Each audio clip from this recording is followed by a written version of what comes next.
Hello বন্ধুরা, welcome to রোমানাস kitchen. তা দেখুন, আজকে রোমানার দাদাজি বাজার থেকে চিংড়ি মাছ কিনে নিয়ে এসেছে বড় বড়, আর এখানেও আছে চিংড়ি মাছ। তা এটা হচ্ছে আমাদের রোমানা খেলা করবে বলে জ্যান্ত চিংড়ি মাছ জলে ছেড়ে রাখা হয়েছে। তা আমি আজকে বানাবো চিংড়ি মাছের মালাইকারি।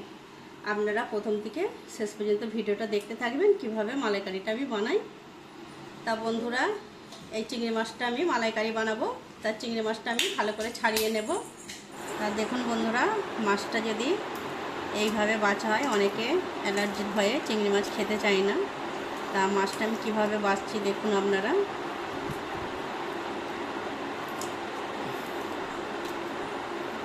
এইভাবে আমি ছাড়িয়ে নিচ্ছি পুরো মাছটাই। সাবধানে ছাড়াবেন, নাহলে পরে গেঁথে যেতে পারে হাতে।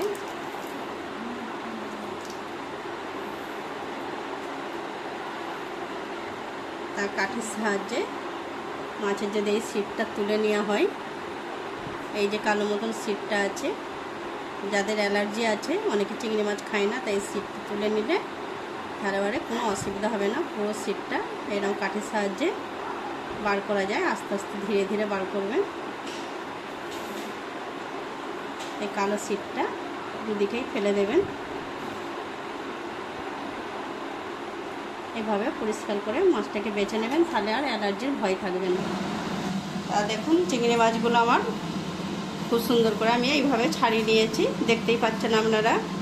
আর দুটো মাঝারি সাইজের নারকেলের দুধ বার করে নিয়েছি মোটা করে। দুটো মাঝারি সাইজের পেঁয়াজ কুচি আছে, এখানে গোটা গরম মশলা আছে। এবার আমি কিভাবে বানাই আপনাদের দেখাচ্ছি। তা দেখুন, কড়াটা বসে দিয়েছি। এবার আমি পরিমাণ মতন তেল দেবো।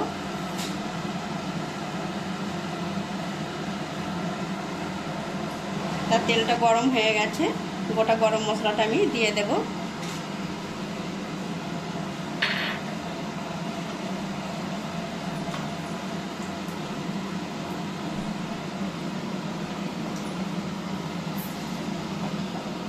এবার আমি পেঁয়াজ কুচিটা দিয়ে দেব।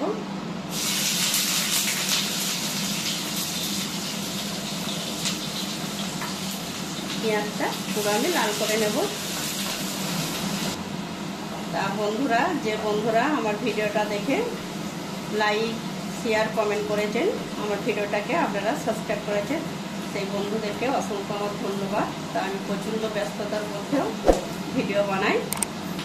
তা আমি খুব খুশি হয়েছি। আমি আপনাদের মতন খুব ভালো করে সাজিয়ে কথা বলতে পারি না, খুবই দুঃখিত। লাল করে নিয়েছি। এবার এর মধ্যে আমি রসুনের পেস্ট দিয়ে দেবো 1 চামচ, আদা পেস্ট দেবো 1 চামচ। এটাকে আমি আর একটু ভালো করে নাড়াচাড়া করে নেব। কষা হয়ে গেছে, একটু আমি সামান্য করে জল দেব।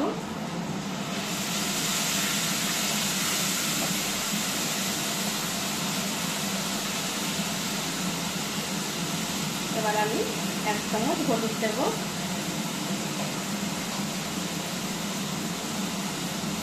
লঙ্কা গুঁড়ো 1 চামচ। ভালো করে নাড়াচাড়া আরও করে নেব। স্বাদ মতন লবণ দেবো 1 চামচ।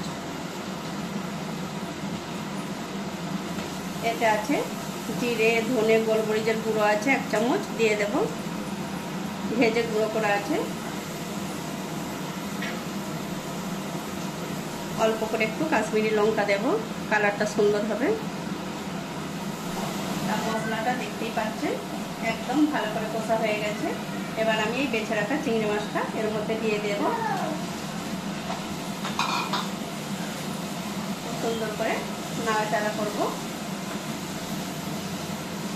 মাছটা ভালো করে কষে নিতে হবে। আমি চিংড়ি মাছটা ভাজি না, কেন ভাজলে পরে চিংড়ি মাছের অতটা টেস্ট থাকে না, শক্ত হয়ে যায়। ওই জন্য চিংড়ি মাছটা আমি কষেই বানাই। চিংড়ি মাছটা এইভাবে কষে নিয়েছি।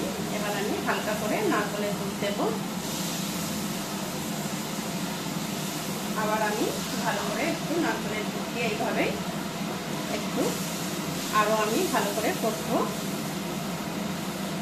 এভাবেই আমি আরও 2-3 বার কষতে থাকবো।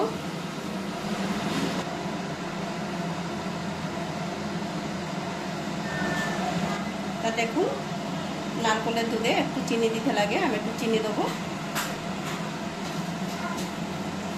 ভালো করে আরও নাড়াচাড়া করে নেব। দেখুন বন্ধুরা, চিংড়ি মাছের মালাইকারিটা আমার বানানো হয়ে গেছে। আমার রেসিপি যদি আপনাদের ভালো লেগে থাকে লাইক, শেয়ার, কমেন্ট করবেন। আমার চ্যানেলটিকে অবশ্যই আপনারা সাবস্ক্রাইব করবেন।